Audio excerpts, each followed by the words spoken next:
planning to stay here. Okay, so if you would like to run your proposal by Ruben or get some advice from him, he's here, so please take advantage. I can do this. Oh, thank you.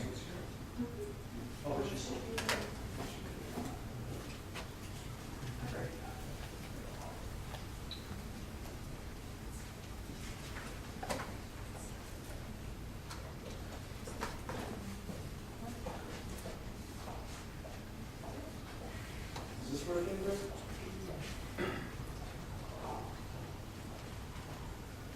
A little bit about myself. I'm Eric Tanezaki. I'm an attorney with an law firm down in Orange County, Statino, Bridger, and Rucker. IP law firm, that's all we do. Little boutique, 13 patent attorneys down in Orange County. I got my engineering degree from USC back in the day. This used to be a parking lot where we're at right now. That was mechanical engineering, went off to do the aerospace thing with John Douglas, the Trump Systems Company, the first Gulf War timeframe. Decided to become a patent attorney and haven't looked back since. I've been at this firm for 18 years, partners. One of my clients I'm very proud of is USC, so I work with the General Counsel's office. I review most all the IP transactional coming through the university. So internal to the university workflow would be some of the work coming through U.S. Stevens Center for Innovation, for example. But this is a little city here, so you've got all kinds of intellectual property flying around, ranging from releases for filming issues to licensing the digital assets for a library system, all the way to tech transfer. Let me ask you this. So everybody, all the groups in this program, the genesis was some form of IP that was developed with university ownership through going through the front door at UC Stevens. Is that correct? Sorry. That's right. This is all? I believe so. Okay. So you're all, at some level, very familiar with dealing with VJ or USC Stevens. Let's see, so I'm going to be doing my section on overview of IP, which certainly includes patents, but a bunch of other things. And then Stacy, when she gets here, is going to do a little deeper dive directly on some of the finite details of the patents. So basic types of intellectual property protection. And the most common, usually what we're talking about here, patents, copyrights, trademarks, trade secrets. It's a collection of legal tools. So us as lawyers, this is what we have as a grab bag of the potential tools that we can use to help our clients. Other things we're roped in here will be software, domain names, rights, and publicity. So it's kind of this overall arching term, intellectual property. One of the things you want to think about in terms of just viewing intellectual property in general, like Rick mentioned, these are tools that you could use to keep a competitive edge, with respect to competitors. Another way to also view intellectual property is we're creating corporate assets. So it's kind of these two aspects, that we're looking at here. You kind of want to put that into those terms. These are not mutually exclusive. In other words, you don't have to choose, I'm going to protect this by a patent but not copyrights or anything like that. It's really, we take a look and see if this tool is applicable. So almost think of it like clothing. You might have a sweatshirt, but you could also put on a windbreaker over that. They're doing slightly different things. So there may be some issues, say patents or disclosing stuff versus trade secrets, but other than that, these are not mutually exclusive rights. A couple slides here on USC IP Policy, which all of you are probably very familiar with, but if you go to USC's website, there is the IP Policy that spells out university ownership as well as sharing of licensing income. You got a question there. I looked it up, and I think, let's see, split, it changed over the years, but currently 33.33% goes to inventors, 33.33% goes to university, and then 16.33% to the inventor school, and 16.33% to the department or institute. So there's a whole waterfall effect there. And that's only as to what income is actually generated. So there's no requirement in USC's IP policy that the university has to go out and exploit and generate revenue, but if revenue is generated, this is how it's going to be dispersed. If there's multiple inventors, then it's just going to get divvied up equally, unless there's some special agreement worked out through USC students otherwise. But the default is, if there's multiple inventors, so there's 3 inventors, you all get a third, and of their piece, which is further distributed, as I just mentioned. So university will own those things that are made during the course of responsibilities to USC, so working within scope of PI's employment, for example, or if you're utilizing funds that are coming through USC, whether it's direct research or it's a federal grant. If you're using funds, USC is going to take that ownership. Then there's always a question about this, or with significant use of USC facilities, funds, resources, or supplies. They're not talking about just using general computers, or I was logging on the computers to do my research through the internet at USC. No, this is going to be anything that's specialized beyond just like office kind of general either space or computers. So it's a special piece of software that the university has and special licenses to do that, or certainly someone's lab equipment. That's where the university is going to assert ownership. Eric, related to this, would significant resources include students? So for example, if there are students on the team and they're furthering the technology along? No. No. So, and when you look at intellectual property, you go on a person-by-person basis. So if it's a volunteer thing, and it's just a student, hey, I want to come hang out, there may be a possibility that that student might own intellectual property or be a co-inventor separate from the university. But more than likely, if it's like work study or something like that, then that student is working within scope, right? And then it's going to get pulled in for that individual obviously the university as well. Yeah, we might have a couple teams where this will have to be sorted out. Although, if they get funded through our program and we're funding their students and their technology, I guess, and we're a USC program, Right. I guess that would provide a pretty clear attachment. So that'd be the direct relationship from USC to that student.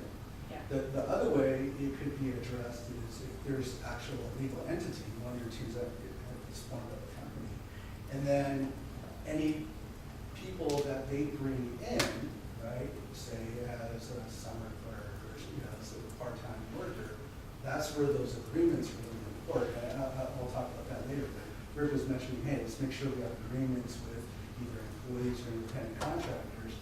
Even though it's a student, you're just treating them as if you got them off of Craigslist or by referral. They are a whole separate entity, and you put in an agreement directly with that person. So, shifting over to specifics on getting into the patents and copyrights. Real quick slide. What is this stuff? Where is it coming from? Patents and copyright law are federal laws, and there's actually a constitutional mandate that tells Congress they should go out and create means for protecting inventions and works of authorship. So, a lot of people don't realize this, but there's actually a mandate to Congress to go out and do this stuff. So, very high level, patents patents are protecting the overall concept, whereas copyrights are protecting the expression of a concept. And I'll get into that as we move through these slides, but just theoretically, very broadly, the patents is an overall idea, an invention, concept. I could go tell 20 different programmers, hey, here's this idea I have for a type of invention, and I want the code to do this. That might be the overall concept. But those 20 programmers, they're going to go off and write 20 different codes. That's 20 different expressions of that concept. So those codes would be subject to copyright, and they may additionally, because this is all within the purview of that concept, may be subject to a patent as well. Okay, so getting into the details about patents, and Stacy, again, you should get to, she's not here today. I am. Oh, okay. Yeah, she's going to dive into much more details in a bit here. But we're talking about processes, machines, so multiple parts and something, so like medical devices, multiple parts, articles of manufacture, like a single piece or single unit, compositions of matter, and improvements. So nearly every invention, if I'm sitting down and I'm writing a patent claim or a patent application, nearly every invention is a combination of both parts, so to speak. So it's very rare are you someone really truly coming up with everything's brand new, but oftentimes it's like, hey, it's like this, but we're adding this new feature, or this new feature interacts with these known components. So don't devalue what innovations you might come up with along the way, because you guys are going to continue to innovate. You have certainly a foundational idea for your product, but there's going to be improvements. And as you move through the R&D and you're actually bringing this stuff to fruition, you're going to make these additional improvements, and each one of those may potentially be opportunities to seek patent. I should mention something here about processes or methods. One of the things that happened last year in our Supreme Court is we got some clarification as to applicability of patents for software in particular. And we've tightened up some of the rules as to some of the internet or software related method patents, or what you hear about as business method patents. But certainly processes and methods are patentable, but if you start getting too conceptual and just a general idea, but now we just put it on the internet, there's a tightening up of those kind of patents nowadays. Requirements for patentability, very broad stroke here. It has to be new, right? Your intuition will tell you that. If you're going to get a patent, you have to be new, useful, and it's very hard to find something that's not useful. So that's where it goes standard. But also the standard of non-obvious. The new standard is probably pretty easy to get over. Like you may be creating something that's not exactly as done as been done in the past, but non-obvious. What that means, and oftentimes this is how us lawyers are earning our keep when we're arguing with the Patent and Trademark Office is this obvious or non-obvious? And for one of ordinary skill in the art, so you'll hear that language when you're dealing with patent attorneys. So someone who makes these devices, in the case of a med device, would it be obvious to them if they had available to them the wealth of prior art, so that prior to the filing date of the patent application, the art just refers to technology. So if you have the wealth of knowledge of all the prior technology that came before, would it be obvious to come up with what your invention is? And that's a pretty tough standard, because if you think about it, and to really let this resonate, prior art is everything that's come before. It's not just what's in the Patent and Trademark Office database, those who actually filed for patents or filed patent applications. Prior art could be a thesis paper that's publicly available. It could be a journal article. It could be a product that was available but no longer. So everything that's come before, and that's not just here in the US. It could be some, presentation that's sitting out there on the internet and it's in a foreign language. Conceivably, that's prior art. That if it's before your filing date, that could be a problem. So, anyways, specific timeframes for filing. So there are things an inventor could do that could waive or jeopardize their patent rights, not only in the US, but also abroad. And Stacy's going to very much get into those details, but just realize it's not something that you could put off. It's something that you have to conversate with your attorneys early and have an ongoing relationship or conversation, because again, the IP, the innovations keep coming, right? Because you're continuing your development. So, we may be fine and dandy for the initial invention, and that was filed, maybe through VJ's help at USC Stevens, but additional concepts might be coming along. You got to be mindful. Hey, you got to get this, queued up for a conversation, and even if it's 5 sentence paragraph, or at least that's something that an attorney could at least start using the same terminology, with the group, and that's a vehicle that's going to be used to start pulling out, more information and use that to ask more questions. So what do you get? It's not very intuitive, but you get the right to exclude others from making, using, selling, importing. So it's a right to exclude. Patent rights, or having a patent, doesn't give you the right to practice. Very different. So this conceptually, an example of, say you have the first inventor who came up with an internal engine vehicle, got a patent on that. Later on, inventor 2 comes along and says, hey, let's set up automatic transmission on that engine, and they get a patent on that improvement. Well, the second inventor, even though they have a patent, they can't even practice their own invention because they will be infringing the underlying vehicle patent. So the having a patent doesn't give you the right to practice. So fundamentally, that's something you really got to get an understanding of. Does not give right to practice. Okay. For utility patents, we're talking a 20-year term, and I note utility patents because there's actually 3 types of patents. There's design patents, which is almost akin to the copyright for ornamental design of an object, very, very limited to that very specific ornamental design. And there's also something called plant patents, literally plants, like if you go to Home Depot, garden center, there's plants, very specific.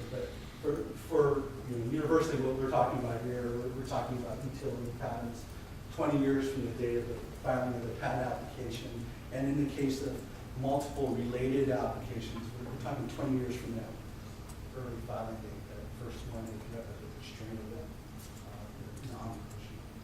Ownership. For patents, the inventors, and the inventors are always recognized as such. So, unlike copyrights, which not the case for authors, but individual inventors are always recognized. If you see a patent, we're always talking about the Smith patent or the Smith et al. Patent, and they're the initial owners. You could agree to assign, such as via a contract. So, you're signing your employment agreement. So day one, when I showed up at McDonnell Douglas, back in the day as an engineer, I'm signing away, hey, if I come up with anything, the company's going to own everything. So that's my agreement that I'm going to assign. The actual assignment is the actual document I may later sign, where when we prepare a patent application, then there's going to be an additional document is for this specific invention. Now I'm actually signing that over. There's laws about, rules about if, say, you agree to assign, but you're refusing to participate later, then there's rights of the would-be assignee to come in and, put in declarations and it gets moved over anyhow. But there's this nuance there. Any questions about patents before we move on? And again, any other details? Stacy's going to fill it all in. I'll just add that element that's important here, which is, so for people that may involve consultants and are working with things related to USC, that unless we have an assignment to the university, those people then get, unless that's documented, they actually have the right to, you can't exclusively license that technology anymore, right? They have the right to practice if they're a joint vendor and they haven't assigned to a single party. When you say the term consultant, because if that means they have to go through purchasing. Right, so there's an official version of consulting. I here see. at USC. But The a unofficial. project team may have someone Yeah. that sits in and helps contribute elements, but they're not a USC employee. And they never filled the disclosure form or signed an assignment to USC. As long as those people sit out there as free agents, then they retain a non-exclusive right to practice. Yeah, and then they may be rightfully a co-inventor. So if you have a innovative jam session, you sat around the table with a few people and throwing out ideas, well, if there's outsiders there, that may not be a good thing to do because it's after the fact, all of a sudden it's like, oh yeah, we filed this patent, and all of a sudden someone's popping out of the woodwork. But I was at that meeting. Remember, I talked about this, and all of a sudden there's clout on title. And as a co-inventor, therefore co-owner, you have the right to commercially exploit, and you don't, in the case of patents, have any obligation to account to your co-owners. So I and my teammate, we come up with this great idea, and we're trying to flesh out this new improvement. Consultants in the room, we all talk about it, and now we have this co-invention. Well, I might want to go forward and file this patent for our company. But this consultant, he's a co-owner. And he could turn around and non-exclusively license the world, and we couldn't do anything about it, So very important to get all the parties involved, consultants, employees, even all locked up. And that's going to be, part of those bundle of documents that oftentimes your corporate attorney, is front loading. Hey, this is how you guys are going to operate from now on. The attorney's going to be dictating a lot of things, whether it's IP, corporate law, HR considerations, other policies for safety, insurance. But this is just how you have to roll, so to speak. And just as a comment, for the teams that we've been funded in the past and are funding now, we do hire a lot of consultants of various sorts, regulatory consultants, formulation consultants, what have you, and they are always under a contract that addresses this issue, so that's no problem. So if they do somehow become an inventor, then it's all assigned to us. And then we'll do the same for you going forward this year. So shifting over to copyrights, rights, unlike patents, are secured automatically. So it used to be way back in the day, you had to do an actual formal copyright filing, but if you put something, original work of authorship, in a fixed, tangible medium, like I sit down and peck out a paper, on the laptop and I hit save, I've just created a copyright protectable work. And it's kind of fine print here, but there's a whole list of different types of things that you would think is copyrights. You hear, certainly like text and books, but we might be getting into articles. But in med advisory, we might be talking about, say, documentation, about procedures. We might be talking about software. It's all copyright protection software. So source code, object code, documentation, client databases, your UI, screen displays, it's all copyright protectable work.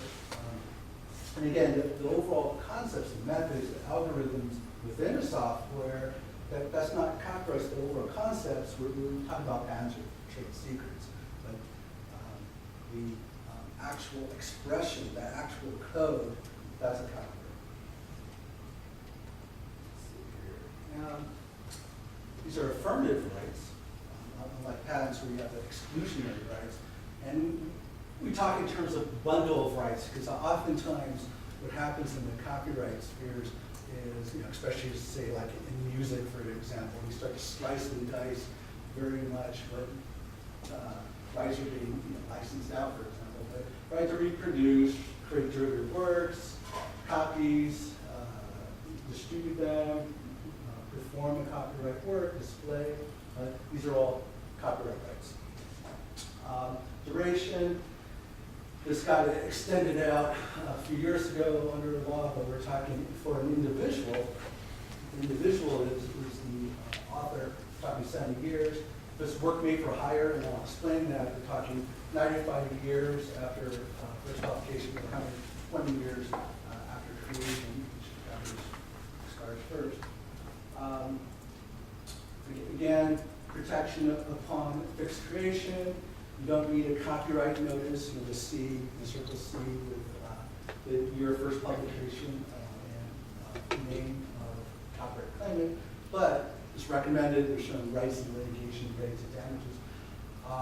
Copyright registration not required, but again, there's benefits of doing so. I'm not going to dive into those details, but the author is the initial owner, but as I mentioned before, there's this work made for hire, and under copyright laws, the author has a special meaning in that, unlike inventors, we're always talking about an individual, and then you assign those rights to an assignee. Under the copyright laws, an author could be another person or a legal entity, like your company, for example. And if you're a work made for hire, I have a slide on that, then the author is the hiring party. So for example, Microsoft Word, think about who would be the author there.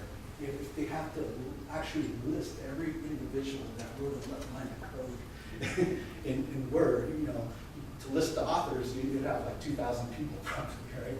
But it's Apple with Microsoft. All the contractors are employees, so Microsoft's going to have an actual author. And then you can certainly assign the rights around. Works prepared by an employee within scope, so employees are made for hire, or especially ordered or commissioned, and if expressly agreed in a signed written agreement. That's your work made for hire contract. There's actually additional limitation here. It has to be within very specific types of copyright works. So for example, like music is not included here. Things like just writing software, text, something like that. That's certainly within the scope of a work made for hire. So when you have your independent contractor agreement, your companies are going to be hiring contractors with, you're going to see all work pursuant to the services or work made for hire for the benefit of hiring a company. And then, as attorneys, we always put in the next line that says, well, even if it's not considered a work made for hire, you agree to assign everything over to us anyhow. So that's it for copyrights, unless there's any other questions on that. We'll keep plowing through here. Trademarks. Trademarks, totally different than, conceptually, than why we have patents and copyrights, where there's just a general policy of government to encourage development of innovation or creative works. Right? Trademark law, just think of it very much straight up as a business law, and we're talking about the company names, product names, names of services like FedEx. These are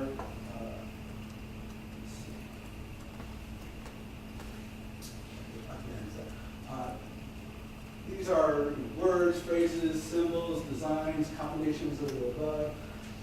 identifies and distinguishes the source and origin of goods or services. So in the case of a med device, when you actually go to market, if your company's the one that's actually taking this to market, it's going to be under some brand, right? You identify not only the product, you may have another brand identifying the company that produces that product as well. You may have multiple marks. You might have a little logo or icon. Those are all your trademarks. Why do we have these? There's two ways you can look at this. One from a consumer protection point of view. You know, but by protecting different companies' trademarks, we're protecting the consumers so they don't accidentally buy one product thinking is coming from the great company they know and love. So it's a way to protect consumers. It's protecting the manufacturers. You go through all this effort to create your own brand, to have a high quality of goods, and if someone else, a competitor, pops up on the internet selling a similar product, similar name, then they potentially are taking your customers away. These are tools that would help a company manufacture their own to stop them, protect their goods.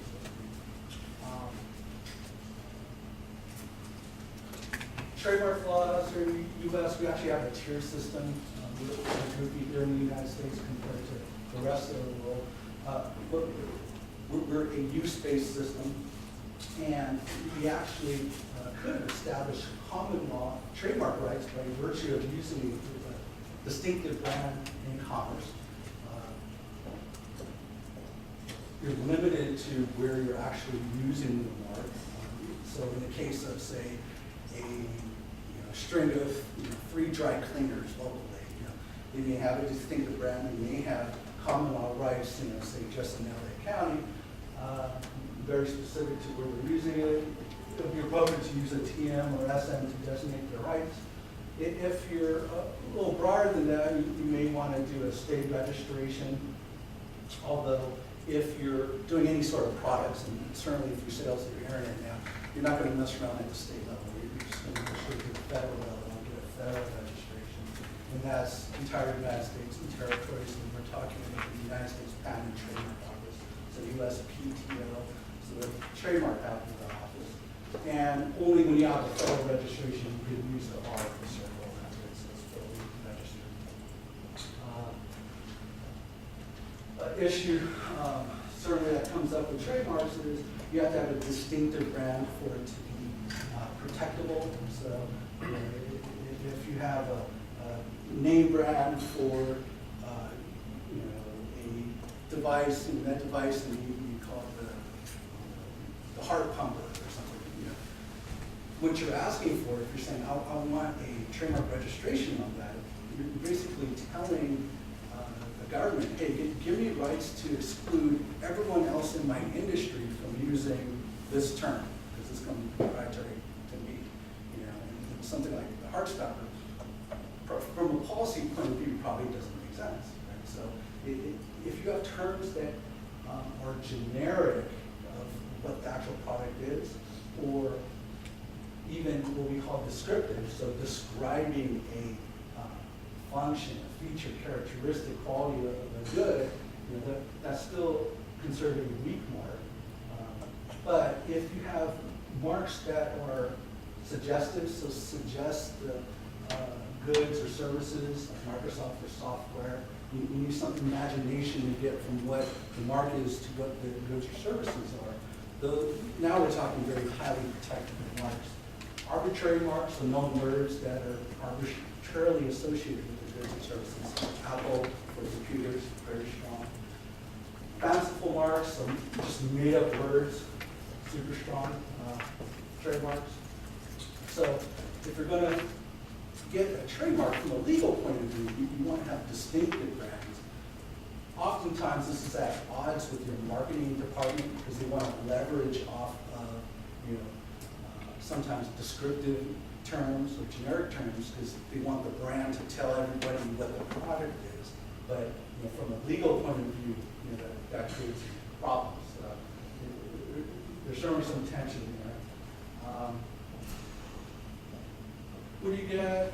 You get the right to exclude others from using in commerce, reproduction, countercopy, implementation of registered mark, and where it's likely to confuse. So you talk about these trademark rights, you're talking about these are likely confusion. And you're always talking about the goods and services. So you can have the exact name as someone else has, but if it's for apparel versus a new type of med device, there's not going to be a conflict. So it's always, we're always talking about the connection to goods and services. 10-year renewable terms of 10 years. There's filing requirements only up front, but also actually on the first 10-year term, between the 5th and 6th year, there's a filing that's required. And I'm not going to dive into further details on that. Really, really quick here, trade secrets, just to throw a shout out to what that's about.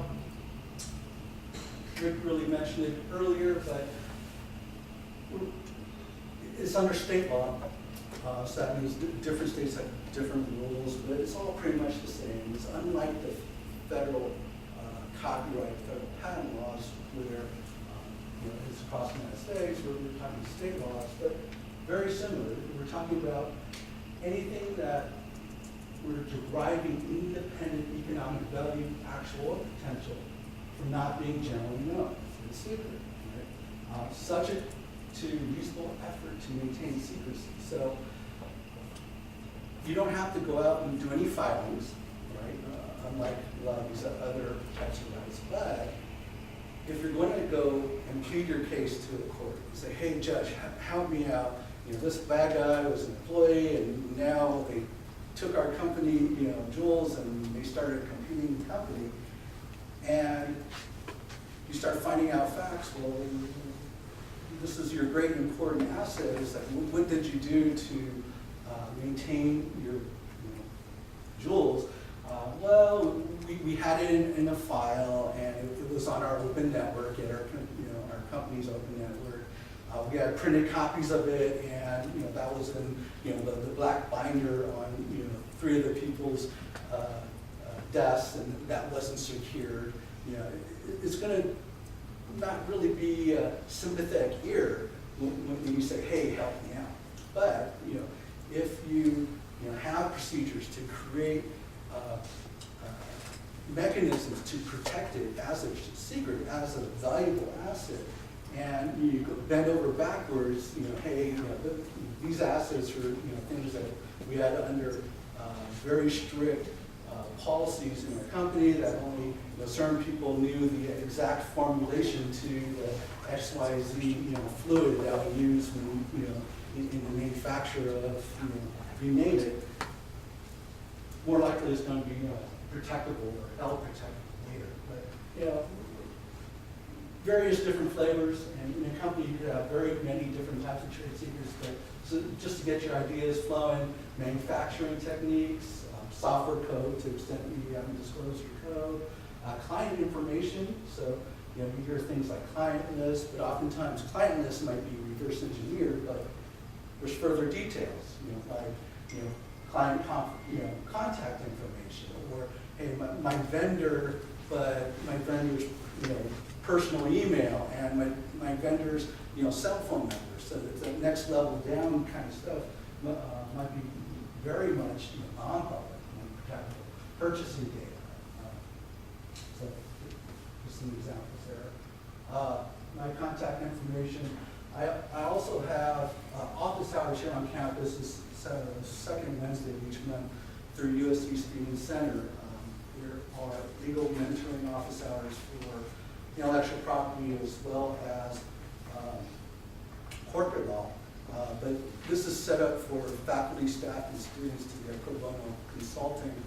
But it's really for non-university owned property. So any of the stuff you guys are working on, that's going to go through the front door at USC Stevens, the tech transfer office. But we may get things like a professor for his side gig working on his own website or something, or some grad students, say at Marshall School, they're implementing a business plan while they're in school.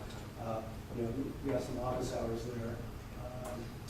Then just a couple of links here for the patent trademark office, the copyright office, and camera hazard detection. So I think we're going to do questions later, and I'll be around later